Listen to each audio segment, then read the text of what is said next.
慮咧同埋強迫症咧，源自於咧我哋嘅錯誤嘅思維模式。但係咧呢啲錯誤嘅模式咧都唔係固定不變嘅喎。科學咧已經證明咗咧，我哋嘅大腦咧其實係擁有超強嘅可塑性。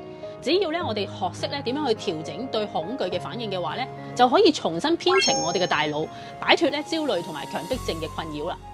焦慮同埋強迫其實係點樣嚟嘅咧？無論咧你目前嘅症狀係恐慌發作啊、身體唔舒服啊，定係耳鳴等等啦，都唔使擔心㗎，因為恐懼咧其實係可以被駕馭嘅。只要你咧改變咗咧對恐懼呢一個態度之後咧，大腦嘅神經回路咧都會跟住去改變嘅喎。焦慮同強迫咧呢個枷鎖咧都逐漸放鬆起嚟，直至到佢咧消失為止。同大家分享呢3個步驟點樣去帶你走出焦慮。第一就係睇清楚恐懼呢個真面目。焦慮咧就好似我哋大腦嘅假嘅警報器咁樣，明明都唔係好危險啊，但係唔知點解喺我哋個腦嗰度咧不停咁係咁響。下次咧我哋焦慮嚟嗰時候咧，我哋試下話俾自己聽，呢一個焦慮咧其實都唔係真係好危險嘅啫。通過我哋不斷咁樣去練習啦，你就會逐漸咧學識區分乜嘢係真實嘅風險，乜嘢係焦慮嘅幻象。大腦咧對恐懼嘅反應咧就會越嚟越弱，焦慮發作嘅頻率咧同埋強度咧就會慢慢咁樣降低啦。第二點咧就係戒除你嘅安全行為啦。面對焦慮咧，我哋成日都咧不斷咁樣去反覆檢查咧嚟獲得安全感嘅。但係呢啲行為咧，實際上咧係同我哋嘅大腦講咧，我哋要時刻保持警惕，危險係無處不在嘅。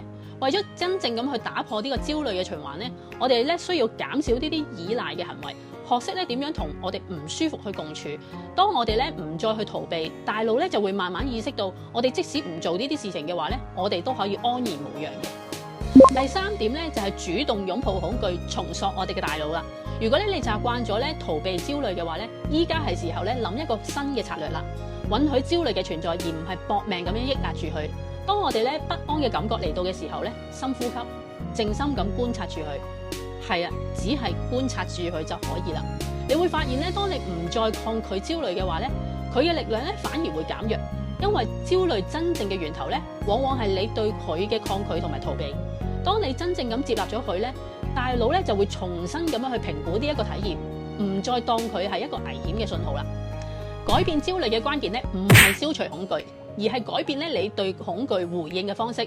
當你咧用全新嘅態度咧去面對焦慮嘅時候咧，我哋嘅大腦神經回路咧就會發生轉變，焦慮同埋強迫症嘅痛苦咧就會逐漸咁消失，直到咧徹底咁去離開你嘅生活為止。